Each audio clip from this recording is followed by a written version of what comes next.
We were just having a really interesting pre-interview discussion, and I thought we could just kind of continue where we left off. And we were talking about following the signs, the synchronicities, the inner callings on your path, and kind of how when you start learning in different traditions, how the spirits that are in that, or even the spirit of the tradition, kind of comes to meet you in your everyday life, if you have the perception to notice.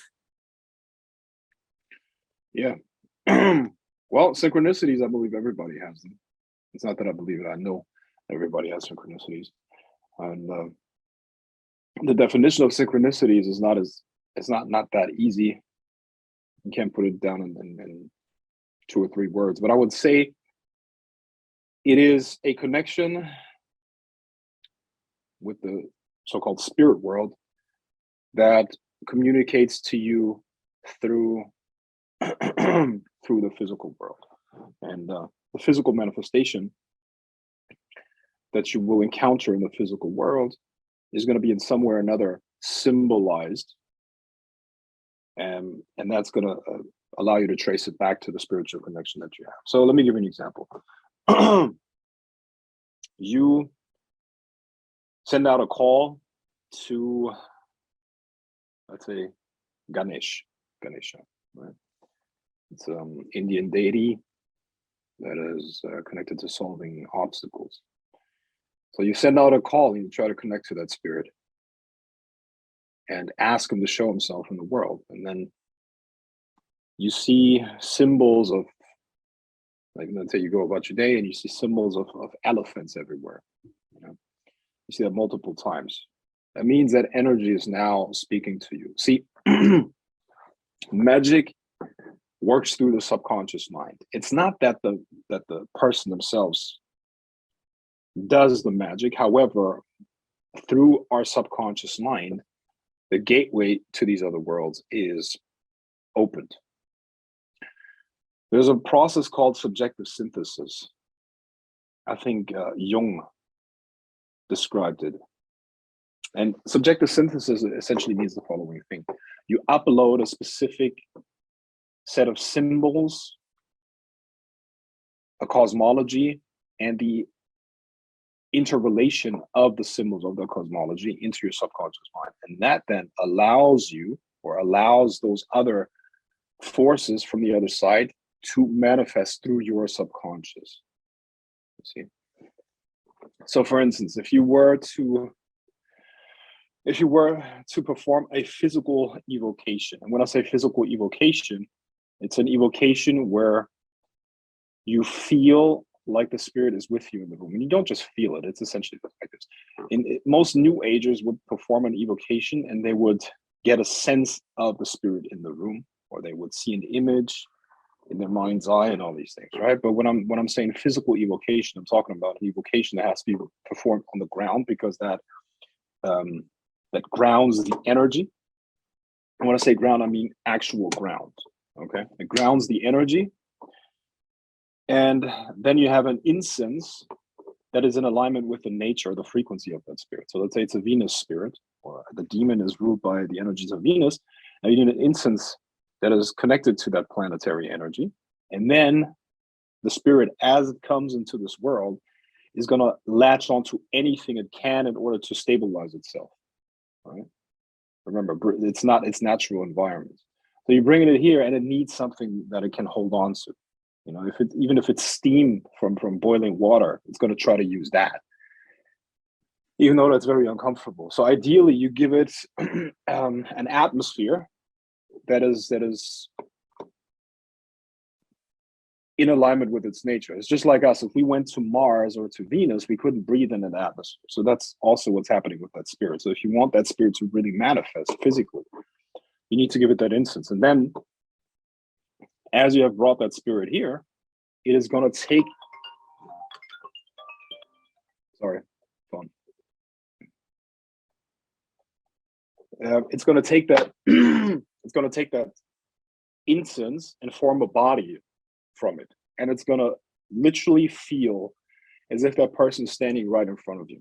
So when I'm saying evocation to the physical plane, I'm talking about that, to actual physical evocation. So the way you bring a spirit like that into this world, because most people will not be able to do it, is you have to create a subjective synthesis in your subconscious mind. What does that mean? Uploaded the symbols, the cosmology, and the worldview in which this grimoire works. Most people will not be able to do that because they live in a world where they've been taught that magic cannot work. So it will not work for them. But as soon as they immerse themselves in the worldview of this grimoire, something changes and a gateway opens where you can bring this spirit from another dimension into this world and manifest it here physically. So the subconscious mind is a very, very important tool in the manifestation of those things. Now, what does that have to do with synchronicities? Synchronicities are exactly that as well. They're a communication from the spirit world. And now the filters in your subconscious mind are being adjusted so that you manifest and see things around you that are in alignment with that spirit, or it answers a question that you have. Right? So everybody has those. However, since people upload the wrong programs, generally speaking, into their subconscious minds, they have blinders on. It's not that they're not happening, but they can't see them. It's literally like, I'm sure everybody's experienced something like this in some form or another. Let's say you buy a red car, all of a sudden you start seeing red cars all around. You get into a new relationship, all of a sudden you start noticing couples around you. You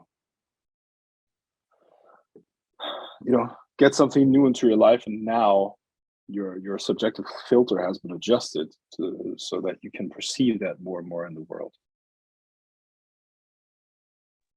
Yeah, I guess when you notice magic notices you.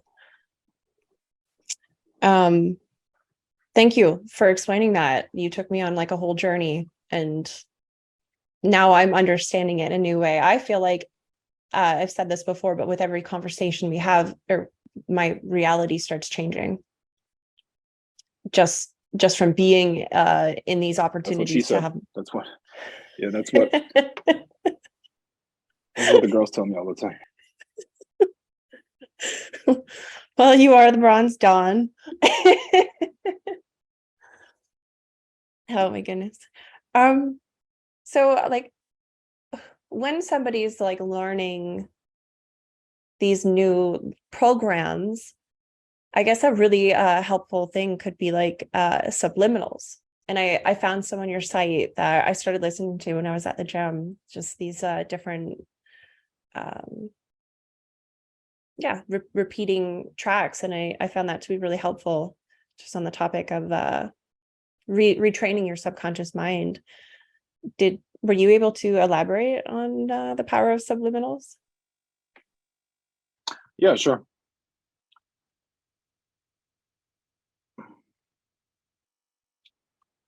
It all boils back to us being an energy system. And if you have certain beliefs, which are also energy, everything is energy. Certain beliefs that are not in alignment with what it is that you want, you could, let me give you this example. Let's say you have the subconscious belief that you're a shitty golfer.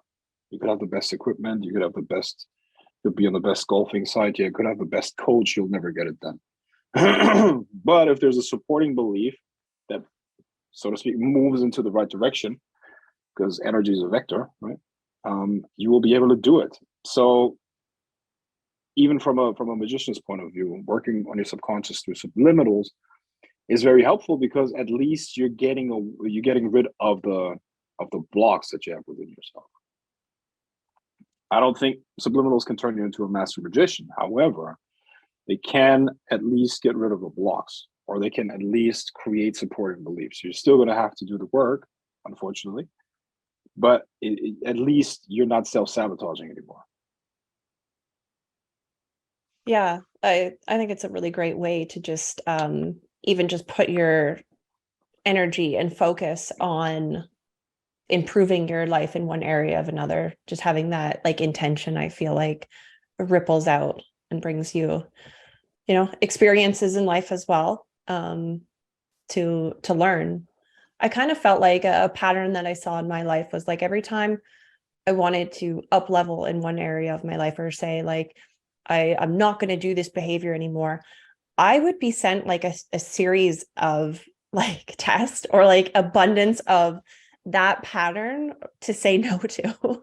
Like it would be like dangling carrots suddenly just started appearing everywhere when I was ready to be done with something.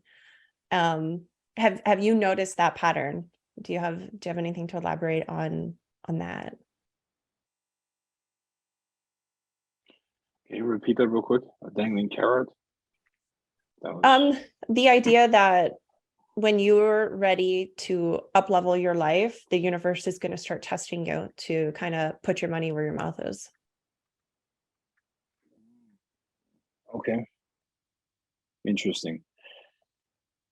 I can see that happening, but for me, it usually shows up in obstacles, and it shows up in obstacles of like almost violent opposition from the outside world. That's how I experience it. It's essentially everything that I might be afraid of in regards to that topic is going to show up in the outside world. But those are essentially just my own projected limiting beliefs and subconscious fears, you know. So I don't necessarily blame the outside world for that. It's always me that's interacting with the system of the universe. So as soon as I choose a certain destination, I have a direction, and now there's obstacles to overcome. It's an opposition that is generated by me having a certain goal, you know. So over time, I have learned to be happy to find opposition because it shows that I'm moving into a direction. That reframe is very empowering. Thank you for that.